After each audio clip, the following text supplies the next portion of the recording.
Hello, everyone, and welcome to the second panel today. It is my pleasure to welcome you all and also to say hi to our friends in Accra that are following the event live. So thanks to Richard and the former panelists, obviously the team at Coral Reef and at MTN for hosting the event today. It is a pleasure to continue some of the conversations around AI in education, specifically for the global South and for Africa in this very specific case. But before we jump in, let's jump into some of the housekeeping items for the session that we're going to have right now. So we'll start a little bit with introductions. We have four fabulous panelists that are going to share their experiences on doing projects in Africa and the Middle East. We'll have around 5 minutes with each, where we're going to challenge them a little bit in terms of their experiences and their successes and their mistakes, so that we can all learn from them. And then we'll open into approximately 20-30 minutes of an open conversation around AI in education, specifically for Africa, and some of the opportunities and the successes. But before that, if you allow me, in 30 seconds, it's a pleasure for us as EDT&Partners to host this session together with Coral Reef. For those of you that are not familiar with us, we're a global consulting firm with a presence in 12 countries and specialized only in education. We work in mergers and acquisitions, strategy and growth, and product and technology and innovation. And it is our passion to be able to focus on emerging markets around the world, where the highest impact can be achieved. So it's a pleasure to be together with you. Next. The pleasure to introduce some of the panelists that you're gonna meet in a few minutes. And why don't we just get started? If you allow me, before we continue, we had a super interesting first panel talking about some of the both opportunities and challenges, and I think that there was a lot of conversation around infrastructure and hardware. Next. And I think some of these numbers were shared with some of you, but I think it was mentioned that the average is 19, and that we have around 1.4 billion people with 70% under the age of 13. Not only that, that Africa and the Middle East are expected to be the regions with the highest growth in investment in AI. Therefore, the importance of the session today and the importance of doing something physically in Ghana at the core of Africa, together with some online participants joining from around the world. There's been some technologies that have been transformational for the continent. Perhaps mobile devices and mobile technology has been one of them, perhaps helping leapfrog. And we are uncertain at this point whether AI is going to have the same sort of impact. As mentioned, some of the challenges that were described in terms of access. But I think there is one that we also want to put in front of everyone today. If you can go to the next slide. Which is the teacher capacity. You've probably heard this before, and there is a global challenge, not only an African problem, but it's expected or estimated that in between now and 2030, more than 6 million teachers are going to be needed in Africa to serve the primary education needs, and more than 10 million to serve the secondary education components. And here, a big part of the conversation today as well is the role that AI needs to play with this. Is this going to make it more complex? Are you going to need more teachers? Or in fact, we're going to be able to reach more students? There's a number of initiatives that you're going to hear about that actually tackle some of these challenges, or at least have a point of view around them. So why don't we just do it? So it is a pleasure for me to introduce Claire. Claire is the co-founder of M-Shule. M-Shule is a personalized knowledge building platform that combines AI with accessible technology. It's very interesting, the background. He's worked in education and social businesses in India with the affordable private school sector through Grey Matters Capital. In the US with health empowerment nonprofit Design for Change, and in Kenya with Bridge International Academy. So she's got a private affordable school segment. Claire is a scholar, an MBA candidate at the University of Oxford State Business School, and graduated magna cum laude from Georgetown University with a bachelor's degree in psychology and French. So Claire, it's a pleasure to have you with us today. And I would start with, can you talk a little bit more about that combination of accessible technology and AI? Why M-Shule is focusing in that segment? Yeah, definitely. It's such a pleasure to be here. Thank you so much. So M-Shule is a personalized learning platform that uses accessible technology like SMS, WhatsApp, and Telegram to be able to reach the 70 to 80% of the African population that's offline or doesn't have access to regular internet or smartphones. So back in 2016, when we started M-Shule, what I and my co-founder were looking at was, around the world, there was really this explosion kind of adapted learning platforms and personalized adaptive tests that were really driving a lot of impacts, especially for lower income communities to help them catch up or bridge the learning gaps. But the problem was they weren't actually able to reach the offline mass market in Kenya, where we were headquartered. As we know in education, the environment in which you're learning in or the interface that you're learning on is equally as important as the content that you're learning. And so we were seeing that a lot of these personalized learning platforms were being designed for web apps or for apps. And by the time they wanted to reach maybe the offline mass market, again, in Kenya or in East Africa, they weren't actually designed for the tools and technologies that people not only just had in their hands, like those old school, the brick phones, the Nokia phones that I think hopefully we remember or use so well. So people didn't have access to smartphones, but they also didn't have that same level of digital literacy or ability to be able to navigate some of these more advanced platforms. So we said the lack or the gap in the interface or the environment shouldn't prevent people from being able to get these same benefits of personalized learning that changes based on their needs. So that's why we thought going for the accessible technology route, or what I like to say is the more appropriate technology of text message, which people were already using with mobile money, with mobile loans, getting advice from friends and family. Why can't we do that for educational and training tools as well? So that's what allowed us to launch, or that was the idea behind launching M-Shule, is a chat-based platform that used local language, local examples, local names that people are familiar with to be able to teach critical literacy, numeracy, and then eventually lifelong and professional development skills in a way that's more contextually responsive and appropriate for people's environments. So to date, we've been able to reach more than 40,000 households across Kenya, Uganda, and Tanzania. We've worked both in kind of the English, Swahili, and also many of the local languages. And we've been able to work both with individual learners and pupils, and also different types of nonprofit and training and research institutions to be able, especially throughout COVID, to be able to give people the just and equal access to the resources that they need to grow and thrive. Claire, thanks for that.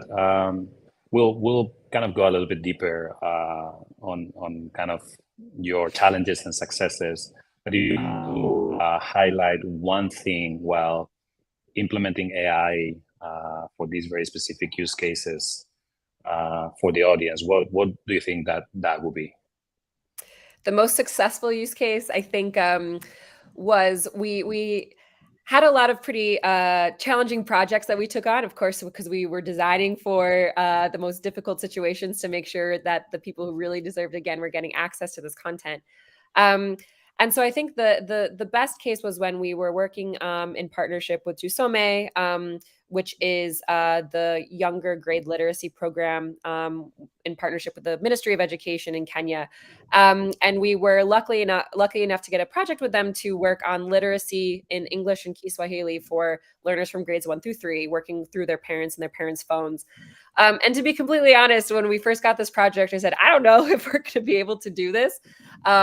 We'd been mostly worked with older learners in the past, but we said, all right, if we design this around like truly reflecting a learner's learning environment again to them, not just content directly to them, but working with the parents to help them understand different things they could do both, on the phone or even in their lives to help build literacy, get more information to teachers even throughout COVID so they could help, the parents interact over the phone with teachers and give them support.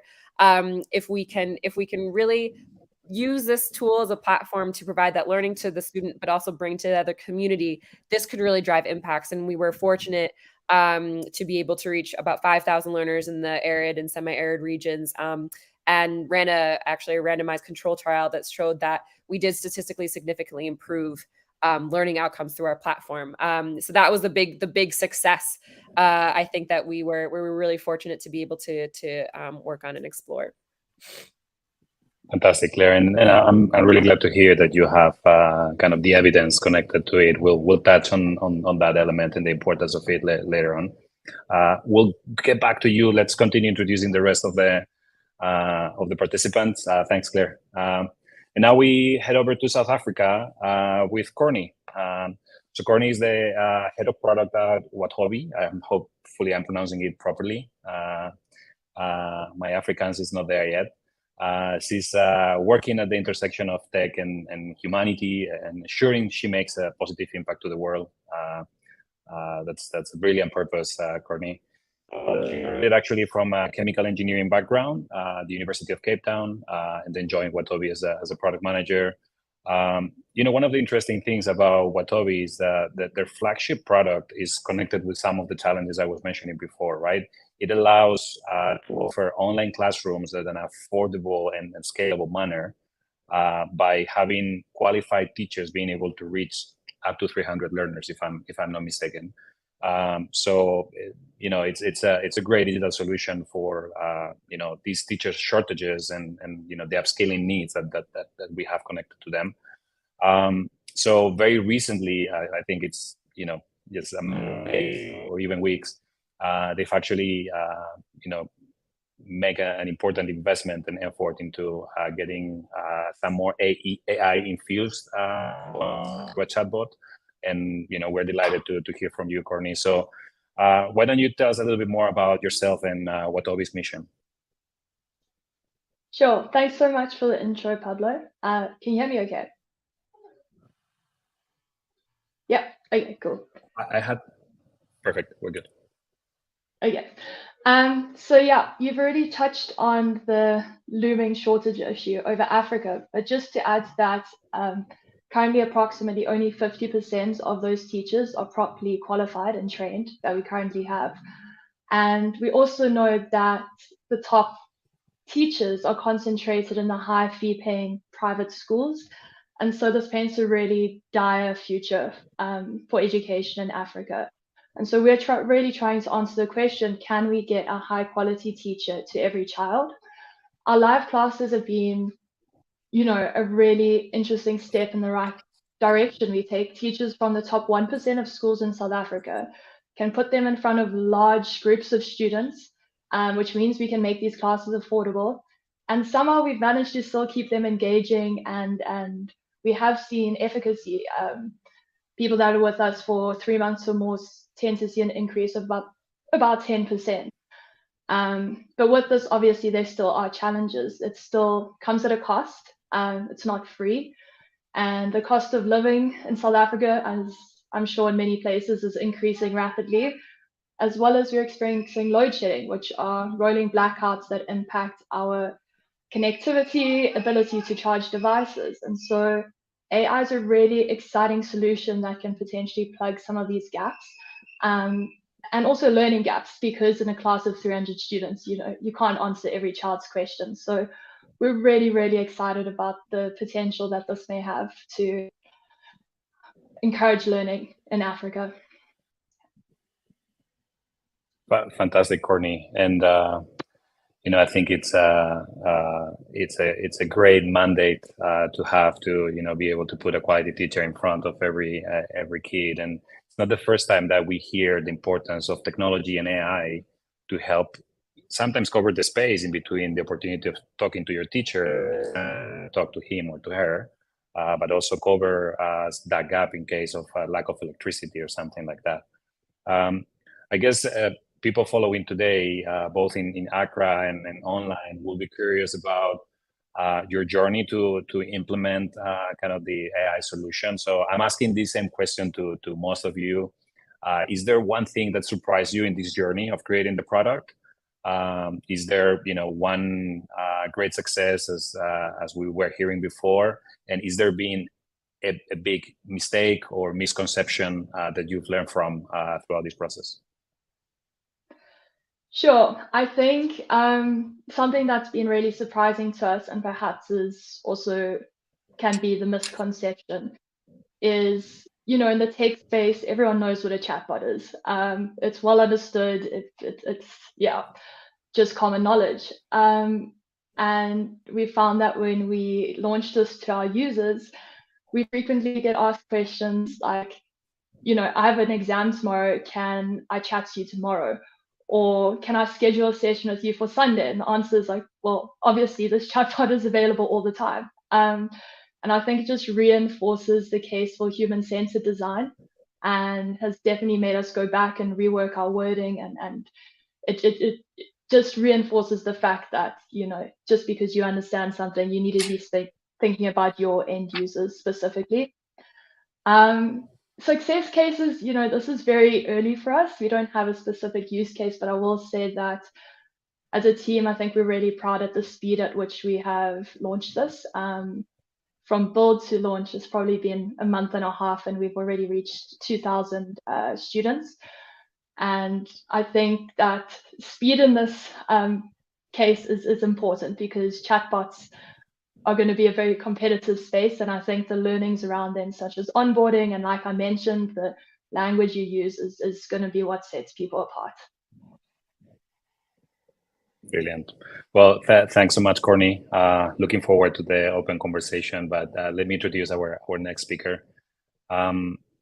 So we have the pleasure to introduce with us someone from the MENA region, one of these, in this case from the UAE, fastest growing, biggest investments in AI. And not only that, we have Dr. Abdullah with us today. He's the CEO and founder of HCMS.ai. He's a renowned expert in the AI, machine learning, data science space. He holds a PhD from MIT. He's dedicated to actually part of the conversation that we were trying to close the global skills gap. Not only talking about teachers, but as a global economy. So he has vast experience in technology and also as an entrepreneur. Number of awards, involvement in multiple organizations, including the Arab Youth Research, the HCT, the Industry Advisory Council, and his big commitment to innovation and empowering businesses with digital transformation solutions. So it is a big pleasure to have Abdullah with us today. And I'm very curious, and I think the audience will be as well. Can you elaborate a little bit more on your point of view around that global skills gap challenge and how HCMS is trying to solve it? And I know you only have 5 minutes, but I hope you can give us a good intro. Of course. I'll finish inshallah before the 5 minutes are up. Thank you so much, Pablo, for having me. It's a great pleasure. So, in a nutshell, what we're trying to solve for is the skill gap. A skill gap is, according to the World Economic Forum, 50% of all employees around the world will need a form of reskilling. As well, if you've seen the CEO and founder of OpenAI, he mentioned that 80% of all jobs will be affected by AI. Again, the World Economic Forum mentioned 97 million new jobs will be out there in the market in the coming 2 years, and 85 million will vanish. However, to really solve and look into this issue, we don't need just to look into the job title itself. We need to delve and deep dive into the skills and competencies, and that's what basically we try to do. We basically have based on the best practices around the world and the top four, McKinsey, Deloitte, Ernst & Young, and also the World Economic Forum mentioned that the best way to solve this issue is by building skills. And that's why we created HCMS. HCMS stands for Human Capital Management System. It's a skills intelligence platform. So what we try to provide, if you can go to the next slide, please. We try to provide better recruitment, better mobility, and better succession planning through the identification and understanding of skills, deep skills. What we have in our system is more than 50,000 skills mapped to 4,000 job profiles, which are mapped to over 32 different industries. And I think this is will not ever be achievable by the human efforts alone. It has to combine the data analytics techniques, natural language processing, and so on and so forth. So in a nutshell, what we try to provide is an algorithm that bridges the skill gap between the supply and demand of skills, which are the education institution and the job market. Brilliant. And we know you have been working with machine learning and AI before it became a big trend late last year with the rise of ChatGPT. We're curious from a technology standpoint, what is kind of, if you can describe for the audience a little bit the big pieces of the engine of how you are being able to provide this matching of skills to kind of job profiles at scale. And I think one of the uniquenesses of HCMS is the ability to provide value to the individual that's trying to upskill himself, but also to a ministry or to a university. So if you can elaborate on the technology side. For sure. So the commodity we basically try to trade here or to identify and analyze is skills. And I believe that skill sits in the center of any economy. There are three key players here, which are the education institution, the job market, the industry itself, and the talents. And skills is the key denominator between those three. So what we do is we provide three systems, but in the back end they are one actually. We provide it to the human resource management. For example, if you want to do recruitment, mobility, and succession planning, identifying skills and competencies of employees, this is for the industry. And then at the same time, we provide a system for the education institution to understand their skills space. Are they basically supplying the right skills for the job market or not? And this is the second phase. The third one, and very important, this is directly provided to the talents, where they can jump into the system, understand what they are currently learning, for example, and then what they are basically should do and learn for the job market expectations, and what's the gap. And we can identify the gap and recommend career path based and tailor upskilling journeys. This is in a nutshell what we provide. Fantastic. Abdullah, I will ask you the question as well. Is there one lesson learned journey that you can share if you had to pick one? To be honest, we really, again, I'm not here to advocate for AI or not, or for data analytics, but really people need to start looking at solving the issue with AI. It's not a question of going against AI or with AI. It's or against AI or totally give the solution to AI. It's actually to work close and hand in hand with AI algorithms to solve this big issue. And I'm not talking here only about education. We're talking about any big issue that needs the intervention of data analytics and deep insights about data. We need to work hand in hand with artificial intelligence. Brilliant. And we'll touch back in a few minutes back on that as well. Is there any other way to cope with the speed of change that AI is bringing than not embracing AI? That's actually a topic that I want you to talk a little bit more later on. Thanks, Abdullah. We'll get back to you in a minute. Let us introduce the last speaker. So we have Bassel connecting with us. So Bassel is a technology entrepreneur with a tremendous kind of foundation on the technology side of things. So computer science, computer engineer. He's the founder and CEO at eFlow. And eFlow is an AI-powered conversational learning platform, which is something I want him to touch on a little bit later on. eFlow delivers educational content in a conversational format via your most popular already communication services that you can imagine in terms of instant messaging apps. eFlow has enjoyed a number of partnerships and international organizations globally.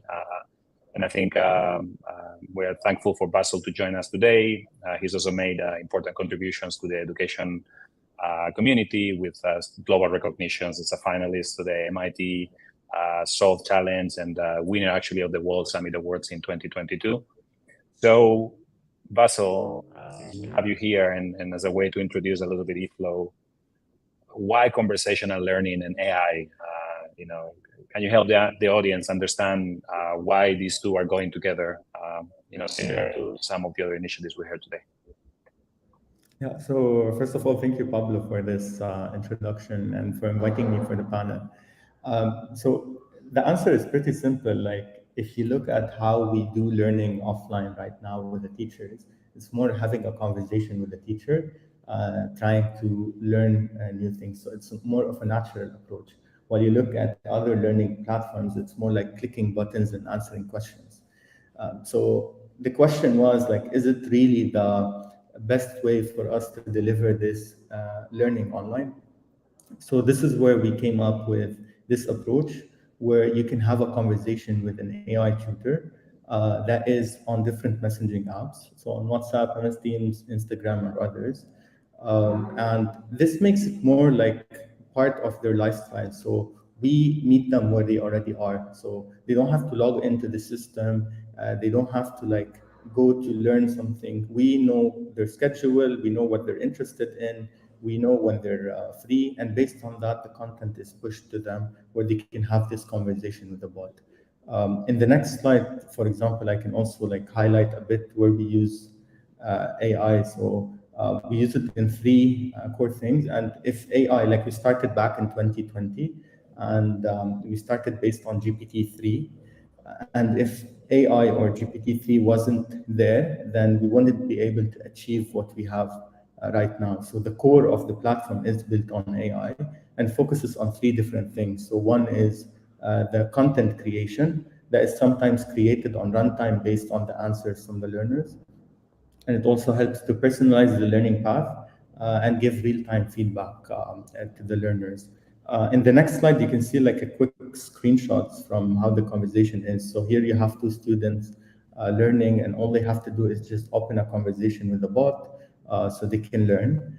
And the next slide can show a bit on the technology side. So what we're doing is we're taking this content, we're like transforming it into like a knowledge graph or something that makes sense of all the connections in this book, for example, or in this educational content.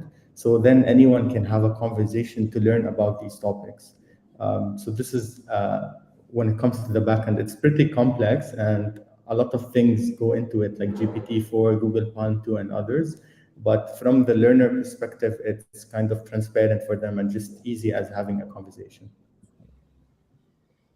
Thanks, Bassel, for that explanation. I'm confident a lot of people will be asking themselves the same question, and a lot has been talked about this AI hallucinations. How are you preventing them? Because in a learning setting, this is not something that you can afford to experience, right? So what's your approach towards that? That's true. So like currently ChatGPT, for example, they can give you factual responses for like 40%. Like it's a small percentage. And even if you have like a 1% like error rate, you can't deploy it in educational settings. So you really have to solve this problem before you deploy it into educational settings. So actually on this slide, what you see right now is the solution for that. So what we do is we work with publishers, we take their books and knowledge, and we transform them into this knowledge graph that takes into account the meanings between words, the explanations and everything. So when you're having a conversation with the bot, you'll get factual answers based on a specific book. You can also have the sources back. So I gave you this answer based on page 200, section 2. So everything will be referenced back, where you'll be able to make sure that these are like factual responses. Brilliant. Thanks, Bassel. So at the end of the day, original content, quality academic content, it's at the core, right, of successful AI implementations as well.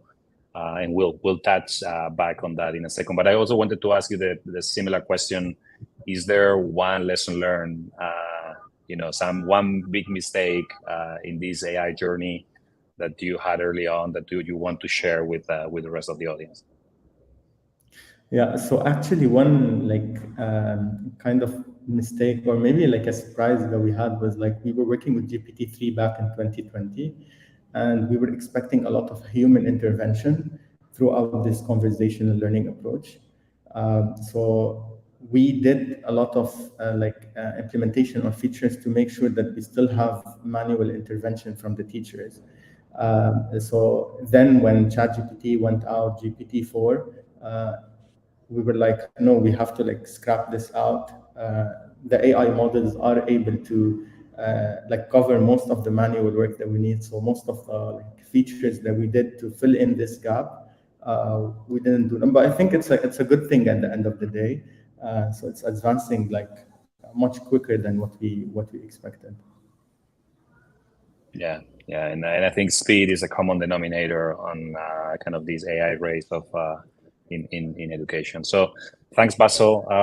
I think with the 4 introductions completed, it's our opportunity to bring the other 3 panelists back into the room and start with a little bit of the open conversation. So hi again.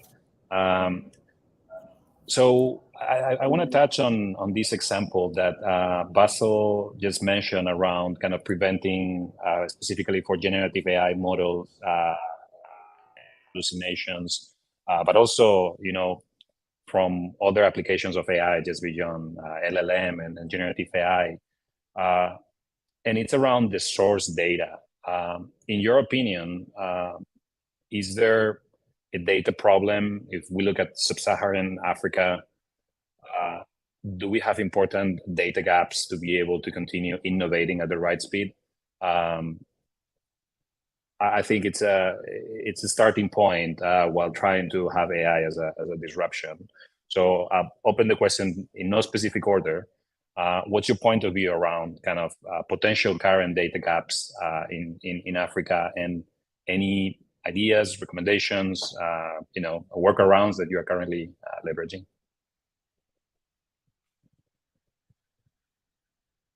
So Pablo, I can any of the 4, yeah.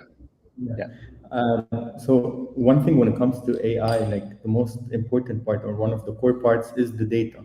So as you have more data, as you have better data, then this is where you can have better models. The problem now happening is you might have biased data. So most of the content is written, for example, in English. It mostly talks about, for example, the US region or the certain countries. So this is where the models give more preference to these countries. If you go into education, for example, when it comes to writing styles, it might preference one writing style rather than another. This is based on the training set. When it comes to language, also in Africa, the language is different than English, for example, so creates these problems. So there's a lot of work to be able to work to collect this data and to make these models better. So there's a lot of work to be done from that side.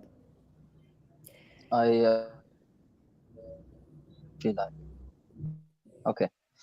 Actually, I wanna echo what Bassel just mentioned, and there is also one more point.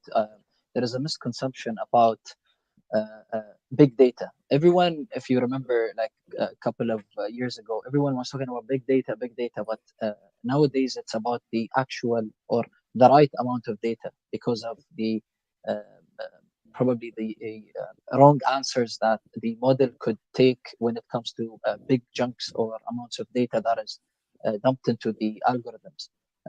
So I believe that it depends on the how many open sources are there in Africa. I'm not aware of the exact data or the numbers of the open sources there. And I think more open data enables more innovation, because again, OpenAI from the name itself is dependent heavily on open sources. So this is basically one of the recommendations that I have for Africa. Yeah, and I think one of the things that we all need to be thinking about when it comes to what data we're using to focus on sub-Saharan Africa is that most of the data isn't digital yet. Most data and information, especially in the K through 12 primary education space, up through secondary, is still in notebooks. There's been many attempts to digitize even just the basic information, demographic, and identifying information of how many learners are in countries, and they haven't been successful. So we're also facing the challenge of like the data is just not digital, so it's hard to do anything with it yet. So the questions around like how much data do we actually need and who are we getting this data from? I would say most of the learners that have some data that is online or interacting with online platforms are in like middle and higher income socioeconomic segments, for example, which is not representative of the rest of the countries. So we're also dealing with the fact that there just isn't enough of the information available that's been put in a format that's easy to use. And that's almost when we're thinking about what we want to do next, we need to figure out a way to get that online and then also think of how we're going to use it correctly and appropriately in these contexts before this is an opportunity, I think, to leapfrog some of these challenges also in inclusion if we think about structuring that really, really well. But it's a big problem to solve. Brilliant. Thanks for those contributions. And I think, if the first panel led by Richard, the importance of infrastructure and access, it looks like there is a whole kind of data infrastructure challenge as well that as a continent needs to be addressed and solved. And I think that the good news and the bad news is that this is not different from many other regions, and the biases and the limited current data sets can introduce, specifically talking about education and trying to be inclusive. So I think it's a global challenge. If we have the opportunity, we'll talk for a second about a recent report around kind of AI frameworks for curriculums, or frameworks for AI curriculums, better said, which I think addressed to some extent some of these, at least some ideas on how to be able to do it at a country level. I think a common denominator in everything that you were describing changed. I think Courtney was mentioning that it was 6 weeks from from no product to 2,000 students enjoying the initiative. I need to admit that I'm not surprised. I think any successful AI initiatives that we're seeing out there are transforming, regardless of having started kind of in 2015 or 2020 or 2022. The common denominator is the need for speed and adapting quickly to the evolution of these technologies. It's a little bit like there's been obvious kind of technology trends. I mentioned in the beginning, mobile technology, perhaps later on came social media. A few years back, we had the metaverse as kind of, you think this wave of, new generative AI, if you want to put it that way, has similarities to any one of those trends? Do you see kind of AI or current progress of AI impacting education for it to grow at a different speed than we are familiar with? I think I will leave you with those two questions, and we can start with perhaps with Courtney. Yeah, I think what's really interesting about AI is that, and how it's probably a little bit different to other digital transformations we've seen in education, is that it meets students where they are on platforms that they already know and know how to use. And so I think the adoption rate and penetration rate will just be so much faster than anything else that we've seen thus far, which is really exciting. And yeah, that I think it's my opinion, it's going to be exponential compared to anything else that we've seen. Do the rest agree in the panel? Yeah, and I just want to add something also. So when it comes to like what Courtney said, I agree with that. But also when it comes to these like AI models or solutions, I think we have to first look at what are the problems in education and how can AI help us to solve these problems, rather than what are the AI technologies out there that we can put into our platform to make it better. So having the core is education. I want the learners to learn properly. I want the learners to be able to engage, have higher completion rates, knowledge impact, all of these things. And then we can see where AI plugs in. So it's going to be kind of natural for AI to plug in and stick to the places where it really solves a problem. And it's not going to stick in the places where it's more like a gimmick or like just like I'm using AI. So if it's solving a real problem or a core problem, I see it being part of that, and it's going to stick there, and it's going to become like something that we don't even like think about. It's already solving the problem. It's already there, and we use it. Yeah, I echo that Brilliant. as well, and I believe that LLMs and generative AI are here to stay. They're not another quick wave that will be probably vanishing in the coming few years, because they are falling under the fundamentals of AI that enables other technology, I would say, advancement. For example, generative AI and LLMs are enabler for the metaverse to basically create more and more of the what we will be seeing in the metaverse and vice versa. But it's not the other way around. So I believe that it's here to stay. So educational institutions need to take advantage of that to identify the quick and the low-hanging fruits opportunity and to take it from there. Thanks, Abdullah. And you know, and by the way, I agree. I think there is an additional challenge. Is there a space for like an endless roster of chatbots for everything powered by AI, or there's going to be a kind of one or two to dominate them all, or is this going to be specific for education or every education provider? I think that's an early question still that perhaps you know it's difficult to address, but we put out there. But before we jump into some of the topics, and I think around speed, and since I had you with the word, Dr. Abdullah, you know, on the one end we have you know, AI moving at a super fast speed. We have a skills gap that some might argue it's just getting bigger. We have you know, a delivery gap that continues to get bigger, perhaps even a kind of, especially for certain environments, a digital divide that continues to get bigger.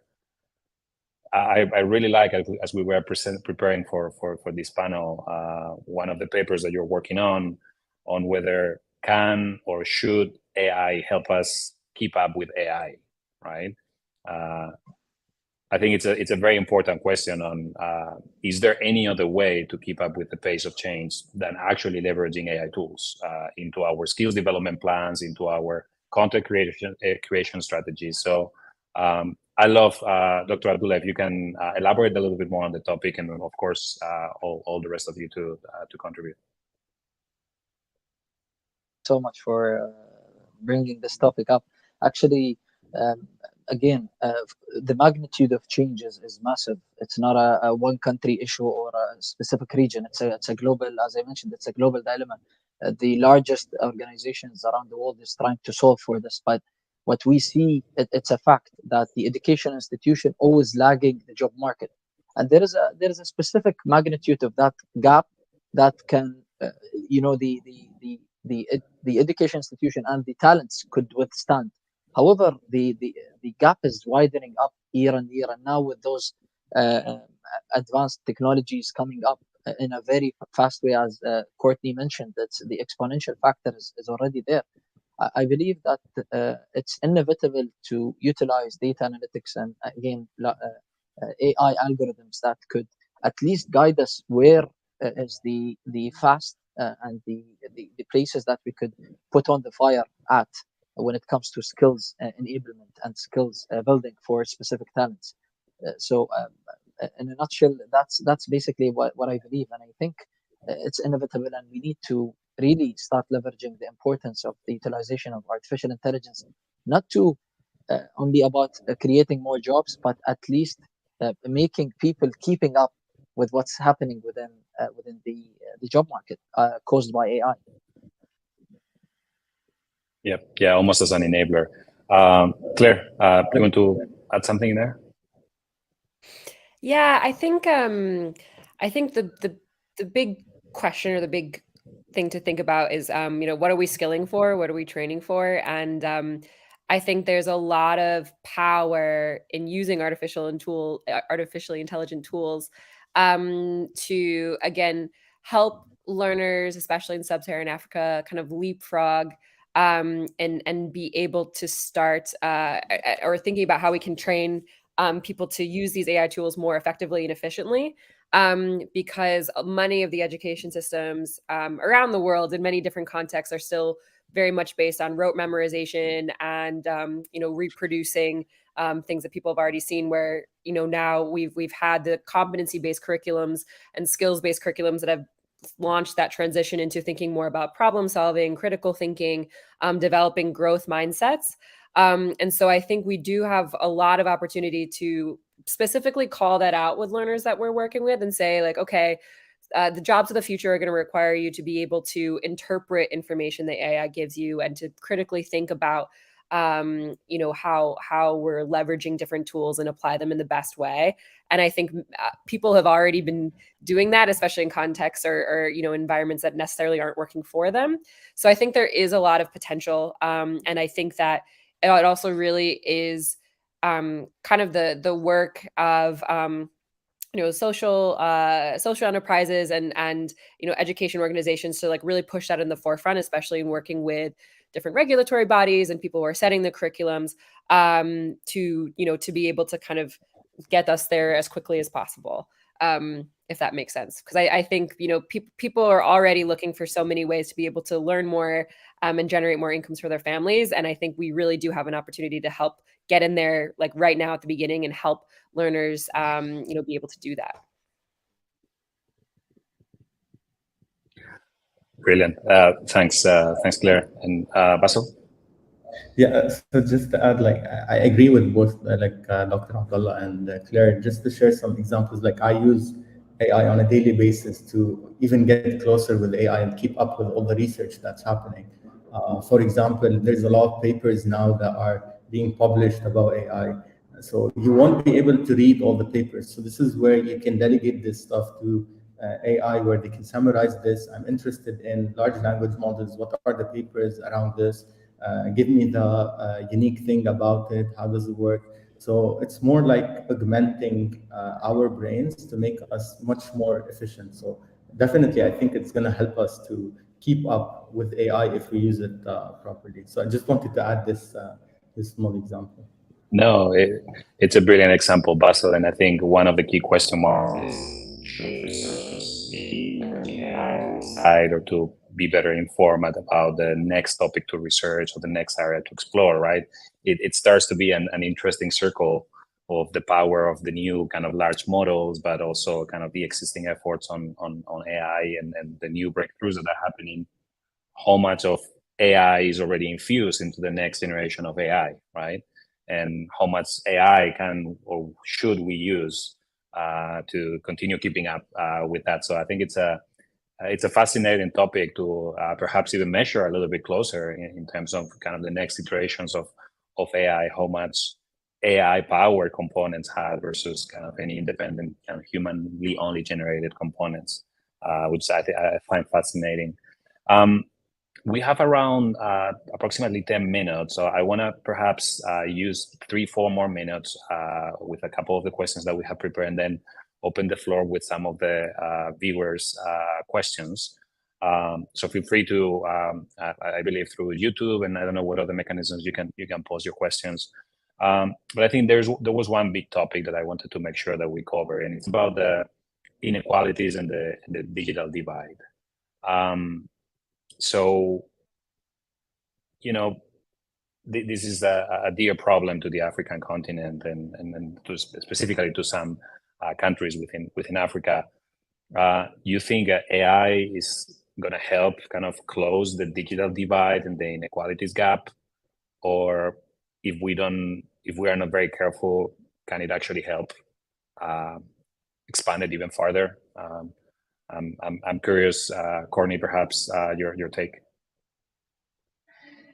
Yeah, when you think about AI and the digital divide, I think there's definitely potential for AI to help bridge that gap. But I immediately feel a little bit concerned. We've seen a lot of use cases in the past of other technologies and tools being implemented in the global north and then brought to the global south, and just assuming that it will all work in the same way. I think that considerations need to be taken to make sure that it's implemented in a way that will work for the global south. And also to add that I worry that the hype and the excitement around AI will leave, the other infrastructure problems, like push those aside, which is why it's actually really great to hear that the speakers earlier were speaking so much about that and ensuring that that's still a focus, because that's still very much an issue that needs to be solved before, necessarily focusing solely on AI.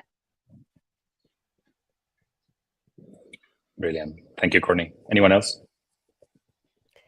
Yeah, I think that there's a lot of power in giving parents and teachers, especially, AI tools to help them understand the information they're getting about their learners, and then be able to get several different recommendations that then they can put into practice. I think the big challenge is when we look at or we consider technology completely replacing the people that are working in the educational system, when learning is truly like a very it's the product of human interaction often, right? So just as Bassel was saying, instead of if we can think about artificial intelligence and think about, okay, maybe we can give this tool to a teacher who is standing in front of 100 learners every day, and it's impossible right now for this one person to create 100 different personalized and individualized lesson plans, responding to each of the the learners' like unique needs and backgrounds and situations. That's a great use case where AI can create little mini recommendations for every learner, so they don't have to do all that admin, and then they can take that and focus their work on the teaching.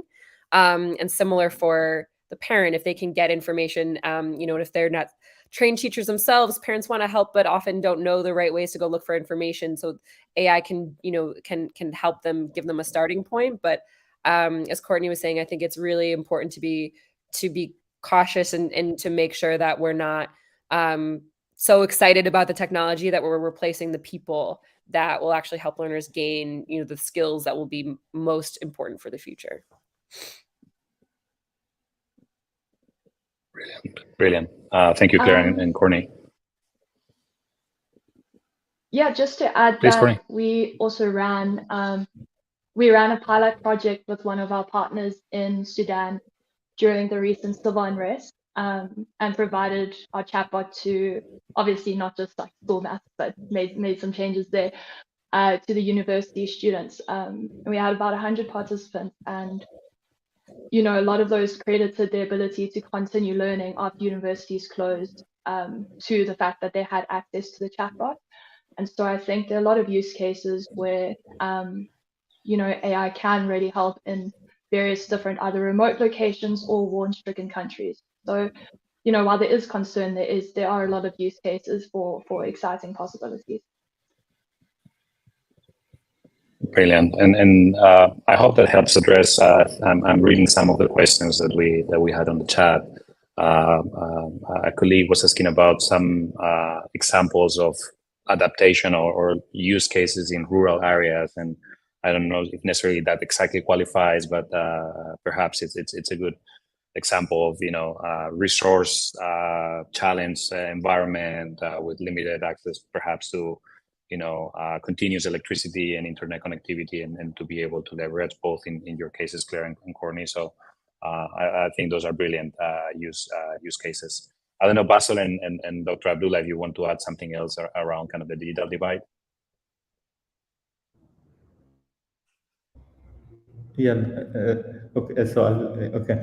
So from my side, I agree with both Claire and Courtney. I'm not going to repeat what they said when it comes to decreasing the digital divide. But also, I think there's something that we should look into is when it comes to the data and the bias, because this is also something that's a bit like concerning when it comes to that. So you don't want to get what other countries or like the styles or something from the big learning set from all the, like most of the people, what are doing to specific local countries where you can kind of like keep them aside and like this is not correct or this is not normal. So we have to also make sure that when it comes to the data, we're careful on that. But definitely, like in a nutshell, it's gonna decrease this gap, but we have to be also careful when it comes to that. Yeah. Excellent. So we have one more question.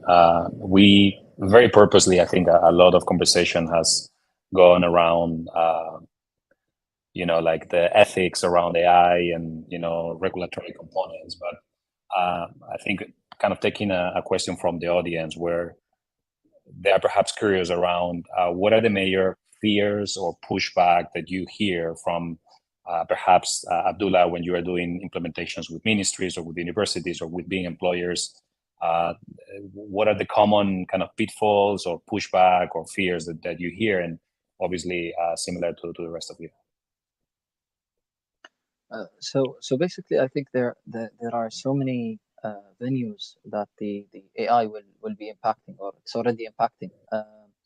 For example, if we take into consideration the fake news, I think this is currently been discussing seriously amongst different governments because the magnitude of its impact is huge.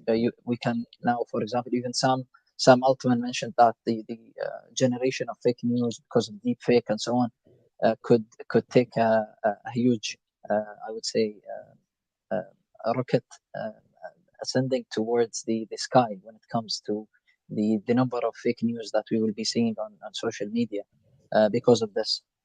I think this is the downside of using AI. Another thing is when it comes to the ethical discussion.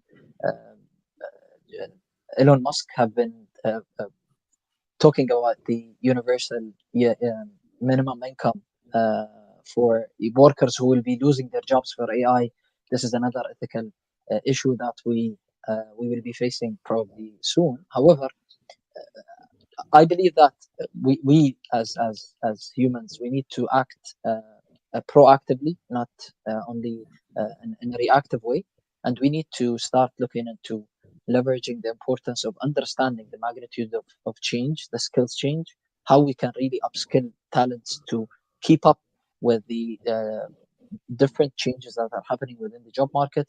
And this is actually, it takes a village to create this kind of change and to be able to bridge the skill gap back to the skill gap topic, and to be able to help people keep up with AI.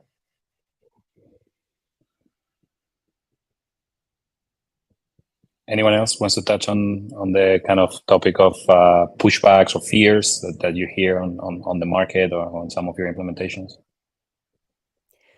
Yeah, I think for us, whenever we've talked with a lot of teachers and parents, their big concern is they want their children to be safe, and there's a lot of conversation as Dr. Abdullah was saying about fake news. There's also the proliferation in social media and online around online bullying.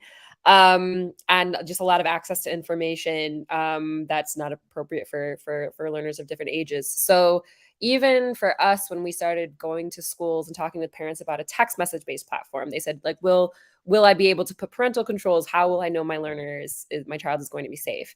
And so, if you think about digital experience and digital literacy, a lot of parents are coming from a situation where they have, only just gotten their first smartphone, or coming from a fully like analog environment to all of a sudden being surrounded by robots that could create all of this different information. They don't know if it's real or fake. And they don't know how to protect their learner from it. So I think there's a lot of thinking around that as well, of how to consider like AI safety for learners of different ages, and also how to provide the right types of like education and safeguarding to the people that want to bring AI into their environments but are not sure how to make sure it's as safe as possible. And this is, of course, questions that we're all facing around the world. But I think it's just that much more dramatic for communities in rural areas or lower income areas that haven't had a lot of access to these platforms before. And just to Brilliant. yes, Please, you have like 30 seconds each. We're just on the top of the hour. Please. So also Lori in the comments mentioned people or educators are afraid when it comes to replacing them. So this is a big concern for them. But what we tell them is it's more your role will change. You'll be able to focus on expanding more reach. So you'll be able to reach more learners. You'll be able to work alongside this bot or this AI model to help more learners. So you're going to increase your impact. But at the end of the day, you have to also upskill yourself to be able to handle this. So it's not directly like replacing them if they upskill themselves. It's more augmenting their work and creating a much bigger impact. Brilliant. So unless any of the four of you want to add something else, I think we can, I'll take the opportunity to thank you, to thank the previous panel, Richard and the team at Coral Reef. I think we are, in a sense, blessed by the time that we are living in terms of change in education. We had an overview of some examples in the first panel of great initiatives that are happening in classrooms and outside classrooms to help deploy AI and STEAM and digital literacy and AI literacy. I think 4 phenomenal examples of initiatives being at the cutting edge of technology. I will wrap up with the fact, and I think some observations in the panel, the common agreement or a disruption, and I think addressing some of the comments as well.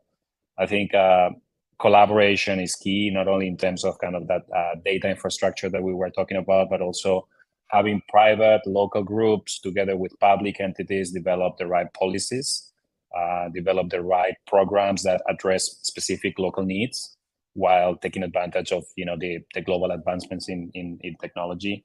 So I hope this is the 5 of our kind of little seed to contribute to this collaboration. And again, thank you all, and look forward to the next conversation.